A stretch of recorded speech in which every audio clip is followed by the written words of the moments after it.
Hello বন্ধুরা, আমি আবার একটা নতুন রেসিপি নিয়ে চলে এসেছি, মালাই সেমাই।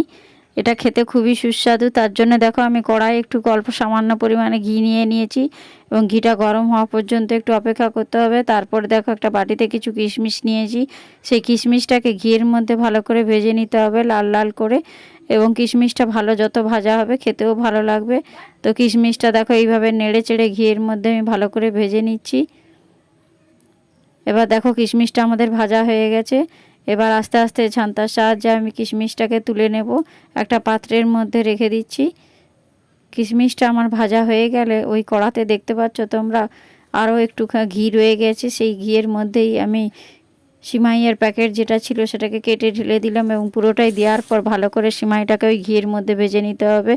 উপর নিচ করে ভালো করে লাল লাল করে সিমাইটা ভাজলে মালাই সিমাইটা খেতে খুব সুস্বাদু হবে এবং সঙ্গে বাদাম দিয়ে হবে, যেটা আমি তোমাদেরকে বলেছি যে মালাই সিমাই উইথ বাদাম খেতে খুব সুস্বাদু। দেখো এইভাবে ভালো করে সিমাইটাকে লাল লাল করে ভেজে নিতে হবে। ঘিয়ের মধ্যে সিমাইটা দেওয়ার পর অনবরত নাড়তে থাকতে হবে, নাড়ে নিচের যে অংশগুলো সিমাইয়ের আছে সেইগুলোকে ভালো করে চুঁয়ে যেতে পারে এবং সেটা খেতেও ভালো লাগবে না। এইভাবে নেড়ে ছেড়ে সিমাইটাকে লাল লাল করে ভেজে নিতে হবে। দেখো সিমাই ভাজাটা আমার ভালোভাবে মোটামুটি হয়েই এসেছে। ভালো করে লাল লাল করে সিমাইটাকে আমি ভেজে নিয়েছি, তোমরাও এইভাবে করবে। এই সময় একটা পাত্রে আমি 500 দুধ রেখেছিলাম, সেই ভাজা সিমাইয়ের মধ্যেই আমি সেই 500 দুধটাকে অ্যাড করলাম এবং এতে কোনো জল অ্যাড করবে না, পুরোটাই দুধের মধ্যেই হবে, তবেই সেটা মালাইয়ের মতো হবে। যেটা আমি তোমাদেরকে মালাই সিমাই বলেছি সেটা করতে হলে এতে কোনো রকম জল অ্যাড করা যাবে না, পুরোটাই দুধে হবে। দুধের মধ্যেই সিমাইটা ভালো করে ফুটিয়ে নিতে হবে। 10 মিনিট মতো সিমাইটাকে আমি দুধের মধ্যে এইভাবে ফুটিয়ে নিচ্ছি। তো দেখতেই পাচ্ছ তোমরা দুধের মধ্যে সিমাইটা কীরকম ফুটছে। এইভাবে যতক্ষণ না সিমাইটা একটু ভালো করে নরম হয়ে যাচ্ছে ততক্ষণ পর্যন্ত দুধের মধ্যে একটু ফুটিয়ে নিতে হবে। আমি তোমাদেরকে টাইমটা বলে দিচ্ছি, 10 মিনিট মতো দুধটা আর সিমাইটাকে ভালো করে একসঙ্গে ফুটিয়ে নিতে হবে।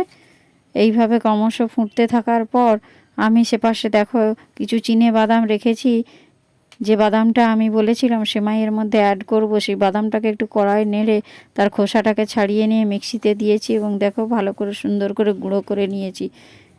তোমরা এইভাবে মিক্সির সাহায্যে গুঁড়ো করে নিতে পারো। তারপরে যে যে সিমাইটা ফুটতেছিল কড়াতে, সেখানে আমি কিছু বাতাসা এবং মিছরির টুকরো অ্যাড করলাম, কারণ মিছরি দিয়ে আর বাতাসা দিয়ে সিমাই রান্না করলে সেটা খেতে খুব সুস্বাদু হয়। তোমরা অনেকেই হয়তো জানো না যে বাতাসা আর মিছরি দিয়ে যদি সিমাই বা পায়েস কোনো রান্না করা যায় তাহলে তার টেস্টটা কিন্তু দ্বিগুণ পাওয়া যায়। চিনির থেকে তোমরা বাতাসা বা কিশমিশ দিয়ে তোমরা সেমাইয়ের পায়েস বা চালের পায়েস রান্না করে দেখবে, খেতে খুব সুস্বাদু লাগে। এবার যে কিশমিশটা আমি ভেজে রেখেছিলাম বাটিতে, ওই কিশমিশটা সিমাইয়ের মধ্যে অ্যাড করলাম। কিশমিশটা দেওয়ার পর ভালো করে খুন্তির সাহায্যে নেড়ে চেড়ে 5 মিনিট মতো আমি ওটাকে ফুটিয়ে নেব।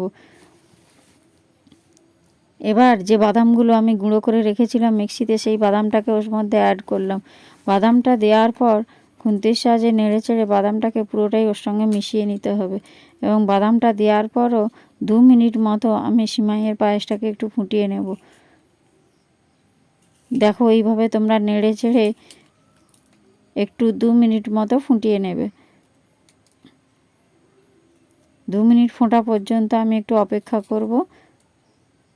তারপরে দেখো আমি এই ঘিটা সিমাই পায়েসটা হওয়ার পর অ্যাড করলাম। লাস্টে ঘিটা দিলে এই সিমাইয়ের পায়েসের টেস্টটা একদম পাল্টে যায়। এই ঘিটা দেওয়ার পর তোমরা আর বেশি পায়েসটাকে ফোটাবে না, ফোটালে ঘিয়ের যে একটা সুন্দর স্বাদ থাকে সেটা তোমরা পাবে না।